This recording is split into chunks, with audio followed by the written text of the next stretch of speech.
بسم اللہ الرحمن الرحیم۔ دوستو، اسلام کے مقابلے میں دوسرے مذاہب عالم کا اگر مطالعہ کیا جائے تو معلوم ہوتا ہے کہ بعض غیر مسلم اقوام روز اول سے ہی گھر کی گاڑی کے ایک پہیے کو تسلیم نہیں کرتی، یعنی وہ اپنے معاشی و معاشرتی معاملات میں عورت کے وجود سے ہی انکاری ہیں۔ ان کے فرسودہ اذہان میں یہ بات سمائی ہوئی ہے کہ گاڑی ایک پہیے پر چل سکتی ہے، حالانکہ تجربات، مشاہدات اور تحقیقات کی روشنی میں ایک انسانی ذہن یہ تسلیم کرنے سے قاصر ہے۔ یہی وجہ ہے کہ اللہ تبارک و تعالی نے عورت و مرد کے باہمی رشتے کو مضبوط کر دیا، اور مرد کو عورت کے لیے لباس اور عورت کو مرد کے لیے لباس قرار دیا، اور انسانی رشتے میں دونوں کو مساوی اور برابر قرار دیا۔ اسلام اور پیغمبر آخر الزماں حضرت محمد مصطفیٰ صلی اللہ علیہ وآلہ وسلم نے مرد و زن کو باہمی زندگی گزارنے کا ڈھنگ سکھایا، تاکہ گھر کی گاڑی کے دو پہیے گاڑی کو صحیح سمت چلا سکیں، اور یہ اسلام کا احسان عظیم ہے۔ اسلام نے انہیں کامیابی و کامرانی کے گر بتائے،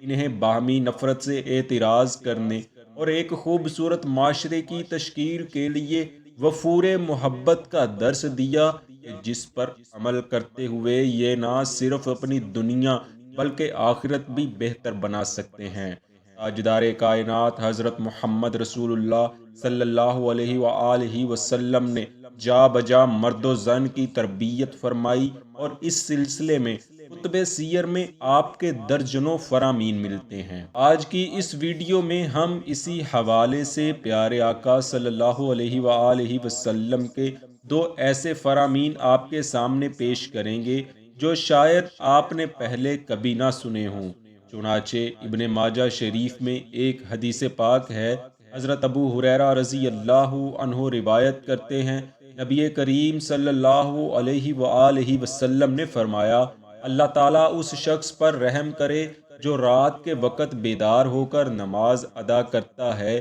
اور اپنی بیوی کو بھی بیدار کرتا ہے، تو وہ عورت بھی نماز ادا کرتی ہے۔ اگر وہ عورت اپنے شوہر کی بات نہیں مانتی تو وہ اس کے چہرے پر پانی چھڑکتا ہے تاکہ وہ بھی جاگ جائے۔ اللہ تعالیٰ اس عورت پر بھی رحم کرے جو رات کو بیدار ہو کر نماز ادا کرتی ہے اور اپنے شوہر کو بھی بیدار کرتی ہے اور وہ بھی نماز ادا کرتا ہے۔ اگر شوہر اپنی بیوی کی بات نہیں مانتا تو وہ عورت اس کے چہرے پر پانی چھڑک دیتی ہے تاکہ وہ بھی جاگ جائے اور نماز ادا کرے۔ یہی حدیث پاک کچھ ملے جلے الفاظ کے ساتھ ابو داؤد شریف اور سنن النسائی شریف میں بھی موجود ہے۔ ابن ماجہ شریف میں ہی ایک اور حدیث پاک ملتی ہے، جس میں رسول اللہ صلی اللہ علیہ وآلہ وسلم نے ارشاد فرمایا، جب کوئی شخص رات کے وقت بیدار ہو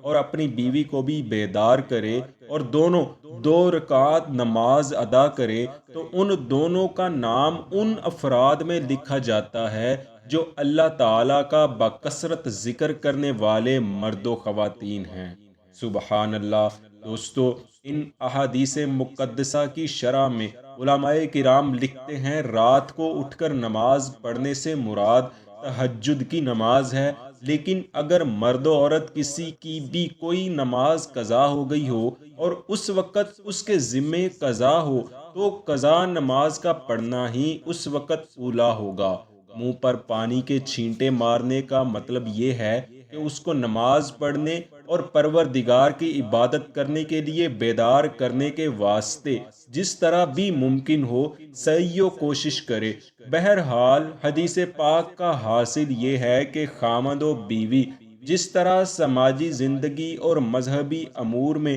ایک دوسرے کے رفیق و مددگار ہوتے ہیں، اسی طرح انہیں دینی امور، دعوت الہی اور عبادت الہی کے بارے میں بھی ایک دوسرے کا مددگار و معاون بننا چاہیے۔ اور اگر کسی وقت بیوی نماز نہ پڑھے تو شوہر کا حق ہے کہ وہ اسے جس طرح بھی ممکن ہو نماز پڑھنے پر مجبور کرے، اسی طرح اگر خاوند نماز پڑھنے میں تساہل و سستی کرے یا کسی ایسی وجہ سے نماز پڑھنے سے رک جائے جو نماز کی ادائیگی میں رکاوٹ بنی ہوئی ہے، تو بیوی کا حق ہے کہ وہ اسے پوری قوت سے نماز پڑھنے کے لیے کہے، اور جو چیز اس کے نماز پڑھنے میں رکاوٹ بن رہی ہے اسے ختم کرے۔ مثلا اگر میاں بیوی دونوں میں سے کوئی ایک اس طرح غفلت میں پڑا ہوا ہے کہ اس کی نماز خواہ فرض نماز ہو یا تہجد وغیرہ کی نماز رہی جاتی ہو، تو دونوں میں سے جو بھی بیدار ہو